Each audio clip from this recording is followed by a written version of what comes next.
प्रिय विद्यार्थियों, आज हम इंटरमीडिएट का डिफरेंशिएशन टॉपिक लेकर आए हैं आपके सामने।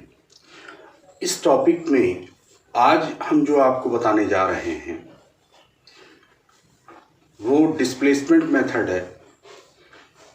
इससे पहले जो आपको बताया था वो first function into second function बताया था, फिर अंश बटे हर बताया था। आज हम आपको डिस्प्लेसमेंट मेथड बताने जा रहे हैं। आप इसे ध्यानपूर्वक समझने की कोशिश करें। ज़्यादा कठिन नहीं है, थोड़ा सा आपको ध्यान देना होगा।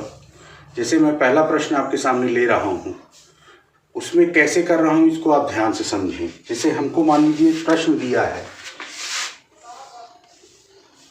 e की पावर x का x के सापेक्ष अवकलन कीजिए।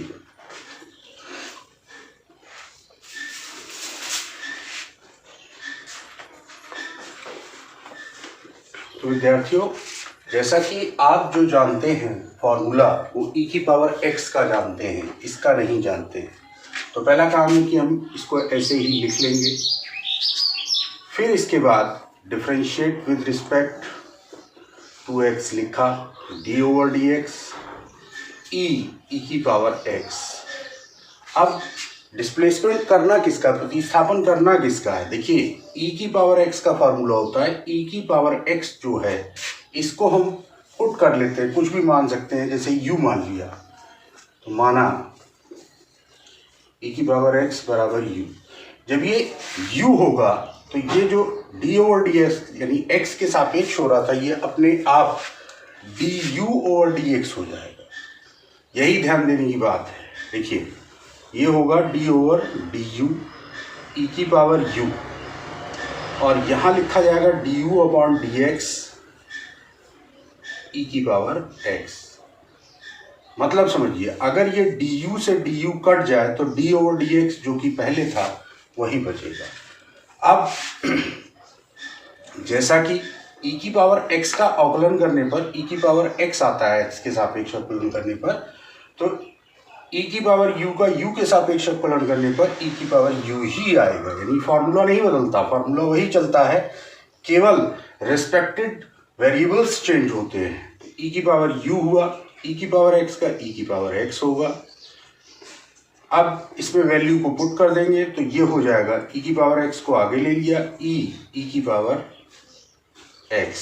ये आपका इसका आंसर बन गया। इस तरीके से इसको करना है। अब देखिए एक क्वेश्चन और आपको करके दिखाते हैं। जैसे प्रश्न दिया है e की पावर x log x, इसका आपको अवकलन करना है x के सापेक्ष। अब यहाँ दो फंक्शन है तो इसमें थोड़ा ध्यान दीजिएगा। जैसे आपने लिखा differentiate with respect to x, तो d over d x e की पावर x log x, तो put x log x is equal to t। जब इसको हमने t मान लिया तो हमारा क्या हुआ,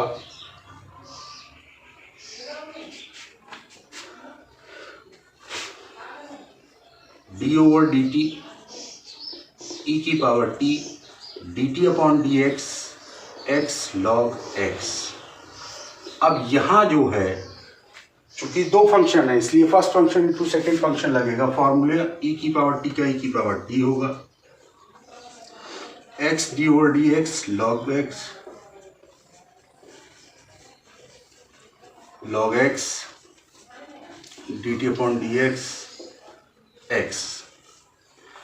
अब देखिए जब इसमें वैल्यू पुट करेंगे तो क्या होता है, e की power x log x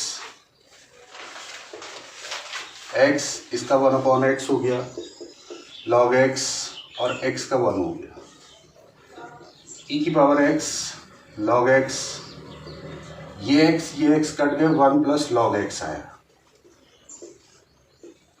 e की power x log x 1 plus log x।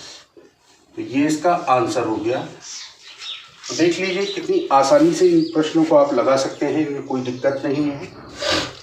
और देखिए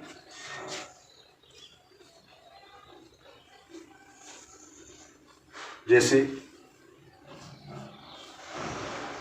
e की पावर 10x दिया है, तो differentiate with respect to x d over dx, e की पावर 10x, पुट 10x बराबर t d over dt, e की power t dt upon dx 10x, e की पावर t का e की पावर t होगा 10x का sec square x हो जाएगा, e की power 10x sec square x, ये आपका आंसर आ गया।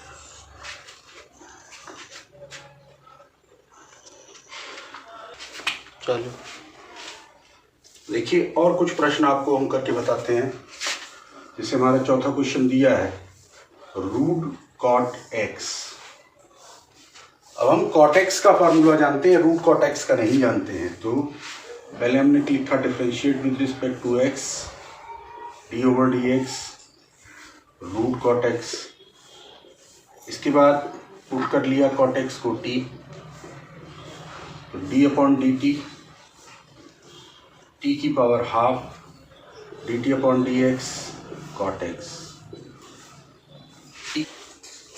1/2 टी की पावर 1/2 माइनस 1, तो 1/2 ये -1/2 होगा तो रूट टी हो गया, और ये माइनस का कॉसिक स्क्वायर एक्स,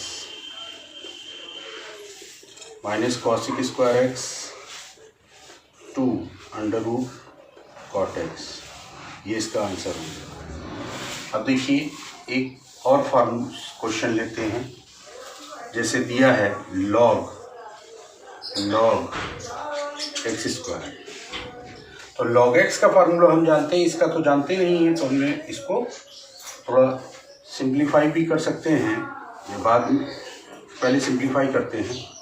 ये हो जाएगा 2 log x, differentiate with respect to x d over d x log 2 log x, तो पुट 2 log x बराबर t, तो d upon d t log t d t upon d x 2 log x। अब देखिए log t का 1/t हो गया, ये 2 है, log x का 1/x हुआ, तो 1/1 की जगह ये 2 हो गया, x log t का 2 log x, ये हमारा आंसर हो गया। इसके बाद और देख लें आप, कुछ प्रश्नों को और आपको हम हल करके बताते हैं। जैसे